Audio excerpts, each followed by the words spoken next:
कह रहे हैं, पर वह आसक्ति पदार्थों से कैसे छूटे। तो आचार्य महाराज एक उपाय बता रहे हैं कि ज्ञानी जीव भोगों से आसक्ति कम करने के लिए क्या चिंतन करे। अगर पदार्थों से आसक्ति इस जीव को कम करना है तो वह ज्ञानी जीव इस आसक्ति को कम करने के लिए क्या चिंतन करे जिससे पदार्थों के प्रति आसक्ति कम हो सके। उसके उपाय के लिए आचार्य महाराज एक श्लोक दे रहे हैं। 30 नंबर इसका उच्चारण करना है, यही होना ना। भुक्तो जिता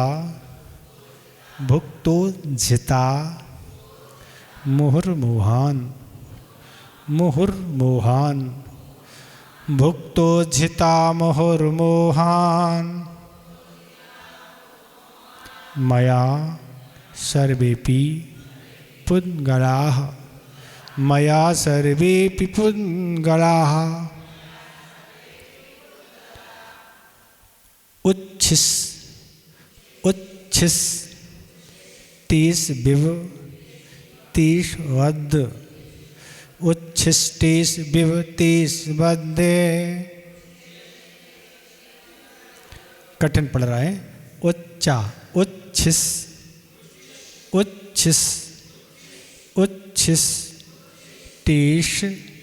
तेस विव तेस वद उच्छिष्टेस विव तेस वद्दे उच्छिष्टेस विव तेस वद्दे। ममो विज्ञश का स्पृहा मम विज्ञश का स्पृहा मम विज्ञश का स्पृहा। भुक्तो जिता मुहुर्मोहान मया सर्वेपि पुद्गलाः उच्छिष्टेस विव तेस वद्दे मम विज्ञश का स्पृहा।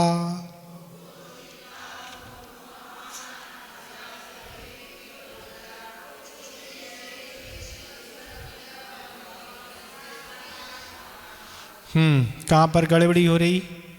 तीसरा चरण गड़बड़ हो रहा ना है? क्या दिक्कत हो रही?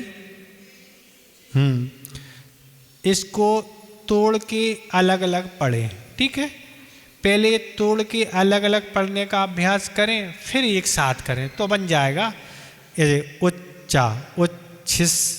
उच्छिस तेस विव और तेस वद, ऐसे तोड़ तोड़ के अलग अलग शब्दों को पढ़ेंगे और फिर आप एक साथ पढ़ेंगे तो बन जाएगा।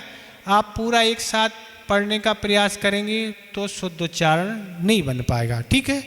ऐसे पढ़ेंगे उच्छिस तेस विव तेस वद, ऐसा फिर पूरा पढ़े उच्छिस तेस विव तेस वद, बस ठीक है। अब अभ्यास आप करेंगे तो बन जाएगा। धीरे धीरे थोड़ा समय दे देंगे, 2-5 बार करेंगे तो बन जाएगा, ठीक है। और कहीं कोई दिक्कत हो रही क्या? बाकी तो चरण सारे बन रहे ना। तो क्या कह रहे हैं? सर्वे अपि पुद्गला मया मोहात मुहु भुक्तोर्जिता। कह रहे सभी पुद्गल परमाणु मैंने मोह से बार बार भोग कर छोड़ दिए। अद्य उच्छिष्टेषु एव तेषु विज्ञश मम का स्पृहा। फिर आज झूठन के समान उन पुद्गलों को मुझ विवेकी की क्या अभिलाषा। तो आचार्य महाराज कह रहे क्या चिंतन करें? इन पदार्थों के प्रति मोह तुम्हें छोड़ना है। आसक्ति तुम्हारी पदार्थों के भोगने की बनी हुई है, तो कैसे छूटे? तो ऐसा चिंतन करें कि दुनिया में जितने भी पुद्गल परमाणु हैं मैंने मोह से उनको बार बार भोगा है और छोड़ा है। दुनिया में ऐसा कोई पदार्थ नहीं है, चाहे खाने वाला हो, चाहे पहनने वाला हो, और चाहे और उपयोग में आने वाला हो, जिसको हमने इस संसार में रह के भोगा नहीं हो। कोई भी इंद्रिय का विषय हो, चाहे रसना का हो और चाहे घ्राण चक्षु आदि का हो। तो कह रहे हैं रसना इंद्रिय के बहुत सारे पदार्थ हैं। नया पदार्थ मिलता है तो ऐसा लगता है अब तो इसी को खाना है। रसगुल्ले हैं, बर्फी है, पेड़ा, सोन पट्टी, इमरती, घेवर, तरह तरह के सारे पदार्थ ऐसे आज तक नहीं हुए जो इस व्यक्ति के उपयोग में नहीं आए हो। सब खूब होगा, खूब बाटी भी खाई और दाल बाफले और पराठे, पूड़ी, सलाद, चटनी खूब अच्छे से खाई और खूब अच्छे से ड्राई फ्रूट, ऐसे कोई काजू, किशमिश, पिस्ता आदि जो हमने ग्रहण नहीं की हो, खूब भोगे हैं। सभी प्रकार के फलों का भी उपयोग बार बार किया, आम, केला आदि कितने, और सभी प्रकार की सब्जियों का भी उपयोग किया। ऐसी कोई सब्जी नहीं जो हमने ग्रहण नहीं की हो, चाहे वह लौकी हो, चाहे वो गिलकी हो, और चाहे और सब्जियां हों। सबकी अपनी अपनी फेवरेट है महाराज। लोग हमसे यही कहते महाराज आपकी तो ये फेवरेट है, हमारी कोई फेवरेट नहीं है, हमारे अनुकूल है, क्योंकि आज इंजेक्शन के ज़माने हैं और इंजेक्शन की पद्धति से ये सब चीज़ें उगाई जाती हैं। तो अपन को लगता कि ये चीज़ शुद्ध है तो ले ली, बस। वो क्या करना, फेवरेट वगैरह तो हम समझते ही नहीं ना, हम जानते हैं फेवरेट क्या होता है ना। फेवरेट क्या करना, कोई नहीं। मूंग की दाल आयुर्वेदिक में सबसे श्रेष्ठ मानी गई है। आपके यहाँ फेवरेट उड़द की दाल है, पर उड़द की दाल जिनकी पाचन शक्ति अच्छी होती है तो उनके लिए तो अच्छी है, पर जिनकी पाचन शक्ति अच्छी नहीं है, पचने में उड़द की दाल बहुत भारी होती है और वात कारक भी होती है, तो वो पेट जिनके गड़बड़ हैं उनके लिए प्रतिकूल रहती है। पर उड़द की दाल से सबसे अच्छी श्रेष्ठ है अगर तो उड़द की दाल है, सबसे श्रेष्ठ दालों में सबसे भारी होती, मतलब शरीर को हष्ट पुष्ट बनाने वाली होती। पर पाचन शक्ति अच्छी हो तो, वो पाचन शक्ति अगर गड़बड़ है तो नुकसानदायक पड़ेगी। इसी तरह अरहर की दाल भी है, वह गर्म होती है, पित्तकारक होती है। तो इस तरह से पर मूंग की दाल में कोई दोष नहीं। एक आयुर्वेदिक की पुस्तक में पढ़ा था, किसी ने प्रश्न किया कि मूंग की दाल तो मरीजों की दाल है, ऐसा किसी ने कहा। उसने उत्तर दिया कि मूंग की दाल मरीजों की दाल नहीं है, जो मूंग की दाल खाते हैं वो मरीज नहीं बनते हैं। मूंग की दाल में कोई दोष नहीं पाया जाता, बाकी अन्य दालों में दोष हुआ करते। ऐसा तो सबकी अपनी अपनी फेवरेट वस्तुएं हैं, फल भी हों, सब्जियां हों, जिसको जो पसंद है। नुकसान है तो नुकसान है, पर लेना है तो लेना है ना।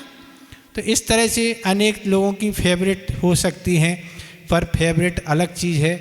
पर अपनी प्रकृति को देख के बात कारक कौन सी होती है नहीं देखना, पित्त कारक कौन सी होती है, कफ कारक कौन सी, ये सब कुछ देखना पड़ता है। बात कारक कौन सी सब्जियां होती हैं जिनसे बात बढ़ता है, और बात से फिर शरीर में वेदना तकलीफ होती है ना। इसलिए देख के काम करना पड़ता है, कौन सी सब्जी क्या नुकसानदायक होती है। तो ये तो सब डिटेल नहीं बताना, आज क्लास जल्दी छोड़ना, आज चतुर्दशी है तो जल्दी इस विषय को करना है। तो क्या कह रहे हैं आचार्य महाराज कि ये सारे पदार्थ जो हैं, भोजन पानी, ये सब कुछ बार बार खूब चाट पकौड़ी और जितने भी व्यंजन हैं चाट संबंधी खूब बार भोग चुके हैं। ठंडे पदार्थ भी जो गर्मी में आते हैं तो गर्मी में भी खूब भोग चुके हैं। लोग अभी भी सर्दी होने को शुरू है, पर अभी भी लोग गर्मी मानते हैं। क्या कहते हैं, अभी महाराज गर्मी पड़ रही है, क्या कहते हैं, तो गर्मी पड़ रही है। हमें लोग कहते हैं महाराज गर्मी पड़ रही है, अभी तो आपको ये लेना चाहिए। एक नगर में हमारा चतुर्मास हो रहा था, वो 2 लोग आहार कराने जाते थे, तो वो लोग भी जो आहार देने आदि आते थे वो सलाह देते, महाराज नहीं ये लो। तो वो आपस में दोनों चर्चा करते थे, भैया इनका नंबर नोट कर लो, ये डॉक्टर साहब है ना, इनका कौन सा नंबर है, जब सलाह की ज़रूरत पड़ेगी तो इनसे पूछ लेंगे ना। एक जगह तो एक ब्रह्मचारी कहने लगे, ये तो ऐसे समझते हैं जैसे महाराज बिल्कुल बच्चे हों, जो कुछ समझते नहीं, ऐसी सलाह दे रहे हैं ना। तो ऐसी स्थितियां बनती हैं। पर ठंडे पदार्थ कब लिए जाते हैं, जब पेट में गर्मी हो। मौसम से कोई मतलब नहीं, किसी को अगर ठंडी में भी अगर पेट में गर्मी है तो ठंडे पदार्थ लिए जाते, और अगर गर्मी में भी अगर उसके पेट में गर्मी नहीं ठंडक है तो ठंडे पदार्थ निषेध हैं, नहीं तो पेट बिगड़ जाएगा। तो ऐसी पेट की गर्मी और सर्दी से पदार्थ लिए जाते, मौसम की गर्मी और ठंडी से नहीं लिए जाते, सब चौपट हो जाएगा ना। इसलिए अपनी स्थिति समझ देखना पड़ती है कि पेट में गर्मी है कि सर्दी, तब रस लिए जाते, नहीं तो भूख पूरी समाप्त हो जाएगी और गड़बड़ हो जाता है। तो क्या कह रहे हैं, इस तरह से ठंडक के जो लस्सी आदि जो भी जो पदार्थ होते हैं ये भी खूब भोगे हैं, और पान मसाले आदि पान सबका उपयोग किया है। तरह तरह वस्त्रों का खूब उपयोग, महंगे महंगे वस्त्रों का उपयोग किया है, और एसी पंखे आदि इन सब पदार्थों का, गाड़ी आदि का उपयोग किया है। और ऐसे कर्णिंदी के गीत संगीत आदि इन पदार्थों के बार बार भोगा है। चक्षु इंद्री के विषय, गार्डन आदि, फिल्म, सीरियल, नाटक आदि, तालाब, झमडे, फुब्बारे, तरह तरह के ये सब पदार्थों को खूब भोगा है। अनेकों बार जाना हुआ, एक से एक स्थल हैं जिन पर जाना हुआ, और ऐसे जाना हुआ। तो ये कह रहे हैं कि सभी पुद्गल परमाणु को मैंने मोह के द्वारा बार बार भोग कर क्या कर दिया, छोड़ चुका हूँ। ऐसी अपने अंदर एक भावना जगाओ कि मैंने अनेकों बार ऐसा दुनिया का कोई पदार्थ नहीं है पांच इंद्रिय संबंधी जो हमने भोगा नहीं हो, खूब अनेक परवाह में भोगा। इससे भी हम पुण्यवान रहे होंगे तो उस समय अपार धन वैभव रहा, अच्छे पदों पर रहे, चक्रवर्ती आदि क्या क्या नहीं बने होंगे, और स्वर्गों में रहे तो सभी अच्छे अच्छे पदार्थों को खूब तृप्ति के साथ भोगा है, और भोग के सब छोड़ दिया है। तो फिर कह रहे हैं कि अद्य उच्छेषु एव तेषु विज्ञस मम का स्पा। फिर आज जूठन के समान उन पुद्गलों में मुझे विवेकी क्या अभिलाषा। आचार्य महाराज कह रहे फिर चिंतन करो, जब अनेक बार मैं भोग चुका हूँ और छोड़ चुका हूँ, फिर उन्हीं में फिर अभिलाषा कर रहा हूँ, फिर भोगने की इच्छा कर रहा हूँ। ऐसा अपने अंदर चिंतन बनाओ, चिंतन लाओ कि दुनिया का ऐसा कोई पदार्थ नहीं जो हमने भोगा नहीं हो, भोगा है और छोड़ दिया, और छोड़ के फिर जूठन के समान फिर वही कह रहे हैं, फिर खाना। गेहूँ से आटा बन गया, रोटी बन गई, पेट में पहुँच गई, फिर वह बाहर हो गई, और फिर खाद आदि में डल के वही फिर गेहूँ हो गया। ऐसी हर पदार्थों की स्थितियाँ हैं। पुद्गल ऐसे ही पदार्थ हैं कि वह बनते हैं और नष्ट होते हैं, पुनः नए रूप में आ जाते हैं महाराज। तो आपको लगता है तो ऐसे अनेक मिठाइयाँ वगैरह हैं, मिठाइयाँ क्या फेंकी जाती हैं? नहीं, कोई मिठाई नहीं बिक रही है, पुनः पानी आदि डाला पर नई तैयार करके आपके सामने प्रस्तुत है ना, आपको नई दिख रही है वही पुरानी ना। बड़ी बड़ी कंपनी से जो रिप्लेसमेंट होते हैं वस्तु के, वो जाते हैं पुनः डेट बदल के आ गए, आपको तो डेट से मतलब है तैयार होके, आप बड़े रुचिपूर्वक उनको ग्रहण करते हैं। तो इस तरह से बहुत सारी वस्तुएं हैं जो इस तरह से आती हैं, नष्ट हो जाती हैं और पुनः आपके सामने नई रूप में आ जाती हैं। तो आचार्य महाराज यही कह रहे हैं कि यही तुम चिंतन करो कि पांचों इंद्रियों का हमने भोग खूब भोगा है, उसके फलस्वरूप ने कर्म का भी बंद किया, उस कर्म को भी भोगा है, और तुम अगर फिर कर्म को भोगने के लिए तैयार हो तो फिर भोगने के मन बना लो। तो ऐसे समझाया जा सकता है। आपकी साधना और शरीर के लिए जो भी वस्तु अनुकूल हो उसको जितनी आपको आवश्यकता है ले, पर आसक्ति करते जा रहे हैं नए नए आइटम। महाराज एक जगह हम एक नगर में थे तो एक माँ कहती है, ये हमारा बालक कहता आज तो कुछ नया दो, ये तो हमेशा कहता नया चाहिए, आज वो नहीं पुराना नहीं नया चाहिए। क्या नया क्या कहलाता अपन को समझ में नहीं आता। वो तो नया रोज नया नया मांगता है, भैया कहाँ से ना है नया नया है। त्योहार तो कभी आता है ना, रोज त्योहार मनाया जाता क्या। हमसे लोग कहते महाराज ये ले लो भैया, आप तो कभी कभी अतिथि बनते हैं, आपका तो निमंत्रण कभी होता, हम तो भैया रोज अतिथि हैं। त्योहार मनाने लगे तो फिर तो हमारा काम बिगड़ जाएगा। कभी त्योहार मनाना तो ठीक है, रोज रोज वही मिष्ठान और पूड़ी पराठे तो फिर चर्या का निर्वाह करना बहुत कठिन हो जाए। वस्तुएं अपनी पाचन शक्ति को देख के ली जाती हैं। पाचन शक्ति देखो, अगर आपकी जठराग्नि अच्छी है, भूख अच्छी है, आप भर पेट सब लेके आएंगे, सब पच जाएगा।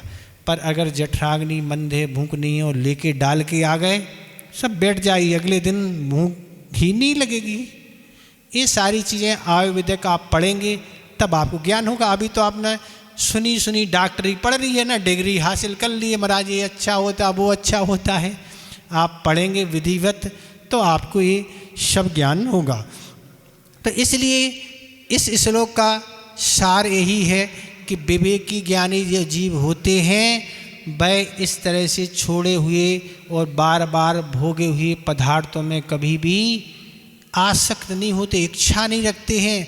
अब जीवन चलाना है, जीवन का निर्वाह करना है तो उसके लिए भोजन पानी लेते हैं, जितना आवश्यक है देते हैं और शरीर से काम लेते हैं और अपना जीवन यापन, पर टूटते नहीं। जिस तरह बफे सिस्टम आदि में लोग टूट पड़ते ना, समय पे पहुंच जाते हैं। अगर वो वस्तु समाप्त होगी तो हम क्या करेंगे। जिसको जो पसंद है तो भरपूर चाहिए, तो लोग बीमार हो जाते हैं और डॉक्टर पूछते हैं क्या हो गया भैया, वहाँ गए थे अच्छे से लेके आ गए हैं। तो डॉक्टर यही कहता भैया माल भली दूसरे का था पर पेट तो आपका था ना, आपको ख्याल रखना चाहिए ना, इतने ज़्यादा आप टूट पड़ गए। तो इस तरह से ये श्लोक का यही भाव है। ये श्लोक बहुत कीमती श्लोक हैं और ये अपनी पदार्थों की वृत्ति आसक्ति को कम करने के लिए सारे, अगर एक एक श्लोक का चिंतन करो आप 2-4 घंटे यूँ निकल जाएंगे। क्यों निकल जाएंगे? क्योंकि हम अपनी कमजोरी के बारे में विचार करेंगे कि हम किस तरह से कमज़ोर हैं। वो पास कर लिया पर हम पढ़ना काहे से करेंगे, उसी से करेंगे, ये हमारे लिए पसंद है। ये सारी चीज़ें अनुकूल होना अलग है और फेवरेट पसंद होना, आसक्ति होना अलग है, दोनों में अंतर है ना। तो ये सब चीज़ें सोचनी हैं। तो वो सब चीज़ें आसक्ति कम करने के लिए ये आचार्य महाराज ने श्लोक दिया है कि इस जब भी आसक्ति का भाव आए और भोगने का भाव आए कि ये चीज़ नई है, तो आचार्य महाराज कह रहे इस श्लोक को याद करो। इस श्लोक याद नहीं है तो इस श्लोक का भाव याद रखो, ये आपकी स्मृति में आ जाए तो बस तुरंत आसक्ति कम हो जाए। और क्या है ना, क्या कहे ना, अपन भी घर में थे, सब थी आसे, ये दाल रोटी मूंग ये तो कभी देखने का काम ही नहीं था। हमने तो कभी ये तो देखते ही नहीं थे ना, बस बिना आइटम के तो अपन शुरू करते ही नहीं थे ना कभी भोजन। ये तो सामान सब चीज़ें थीं, पर जब हमने आयुर्वेदिक पढ़ा और ये सब चीज़ें देखी तो वास्तव में देखा कि अपनी साधना के अनुकूल क्या है वो लेना चाहिए, तो वो ही लेते हैं। अब आप लोग कहते हैं तो ले लेते थोड़ा बहुत, पर ज़्यादा तो नहीं ले पाते, क्योंकि अपनी कोई इच्छा कभी जीवन में होती नहीं कि कुछ आज नया है तो आज ले लें। कोई इच्छा का काम कभी एक दिन भी कभी नहीं लगता है कि आज त्यौहार है कि कुछ है। बस अगर भूख अच्छी है, आवश्यकता है तो ले लेते हैं, आवश्यकता नहीं है तो नहीं लेते हैं। ठीक है। आचार्य महाराज एक आपका समय हो रहा है, 2-3 मिनट बचा, संस्मरण सुना दें। आज चतुर्दशी है, बड़ा प्रतिकोण करना है, इसलिए समय से छोड़ना है। आचार्य महाराज इस आसक्ति से कैसे छूट सके उनका संस्मरण आपके सामने आ रहा है।